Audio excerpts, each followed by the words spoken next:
ठीक है, तो स्वागत है आपका मेरे यूट्यूब मंच कॉम्पिटिशन्स एंड मी पर। आज के वीडियो में हम लोग पाइथागोरस थ्योरम को समझने का प्रयास करेंगे। ठीक है, तो पाइथागोरस थ्योरम को समझने के लिए सबसे पहले यह जानना जरूरी है कि ये जो थ्योरम है वो सिर्फ और सिर्फ एक राइट एंगल्ड ट्राइंगल के लिए ही एप्लीकेबल होता है।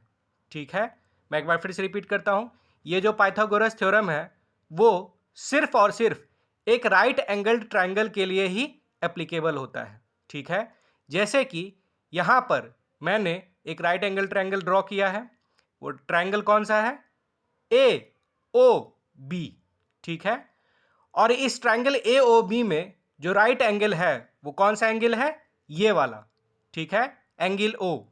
ठीक है, इसको हम लोग फुल फॉर्म में बोल सकते हैं एंगल ए ओ बी। ठीक है, ये जो एंगल ए ओ बी है वही राइट एंगल है। ठीक है, अब ध्यान दीजिएगा, ये जो एंगल ए ओ बी के अपोजिट वाला साइड है, ठीक है, इस ट्रायंगल में एंगल ए ओ बी यानी राइट एंगल के जो अपोजिट वाला साइड है वही सबसे बड़ा साइड होगा। ठीक है, वही सबसे बड़ा साइड होगा और उसे हम लोग हाइपोटेनस कहेंगे। क्या कहेंगे? हाइपोटेनस कहेंगे।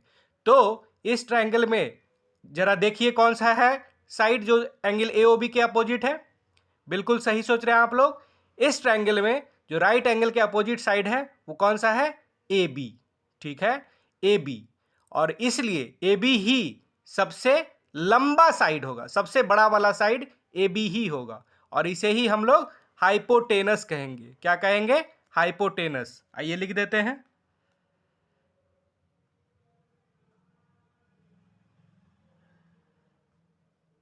ठीक है, अब ध्यान दीजिएगा, ये जो पाइथागोरस थ्योरम है उसके अनुसार हाइपोटेनस का स्क्वायर, ठीक है, ध्यान से सुनिएगा, हाइपोटेनस का स्क्वायर इक्वल होता है बाकी दोनों साइड के स्क्वायर के सम के बराबर। ठीक है, मैं एक बार फिर से रिपीट कर देता हूं, पाइथागोरस थ्योरम के अनुसार हाइपोटेनस का जो स्क्वायर होता है वो इक्वल होता है बाकी दोनों साइड के स्क्वायर के सम के बराबर। ठीक है, इसको मैथमेटिकल फॉर्म में हम लोग कुछ इस तरह से लिख सकते हैं। ठीक है, सबसे पहले हाइपोटेनस का स्क्वायर, तो यहां हम लोग को पता है कि हाइपोटेनस क्या है? A B. तो ए बी का स्क्वायर, ठीक है,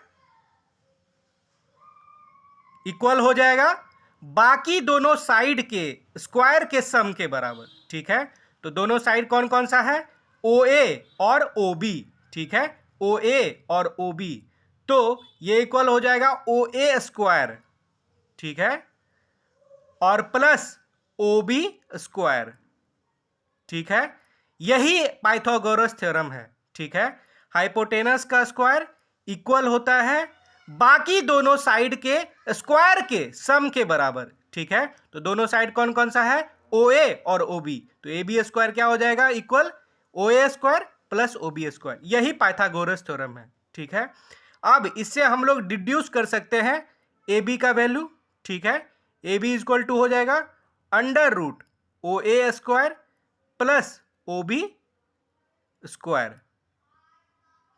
ठीक है, लेकिन ध्यान दीजिएगा ये पाइथागोरस थ्योरम नहीं है। ठीक है, ये हम लोगों ने पाइथागोरस थ्योरम से बस डिड्यूस किया है।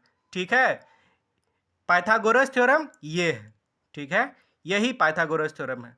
जाते जाते मैं एक बार फिर से रिपीट कर देता हूं पाइथागोरस थ्योरम को पूरी तरह से। पाइथागोरस थ्योरम के अनुसार हाइपोटेनस का जो स्क्वायर होता है वो बराबर होता है बाकी दोनं साइड के स्क्वायर के सम के बराबर। ठीक है, तो यहां पे हाइपोटेनस क्या है? A B. ठीक है, तो ए बी स्क्वायर हो जाएगा ओ ए स्क्वायर और प्लस ओ बी स्क्वायर के बराबर। ठीक है, तो आई होप आप सबको समझ में आया होगा कि पाइथागोरस थ्योरम क्या होता है। ठीक है, इसका जो भी एप्लीकेशन है वो आने वाले क्लासेस में हम लोग समझेंगे। फिर भी किसी को किसी भी तरह का डाउट होने पे कमेंट बॉक्स में जरूर लिखें, वीडियो को लाइक और शेयर भी करें, चैनल को सब्सक्राइब करें। Okay, thank you.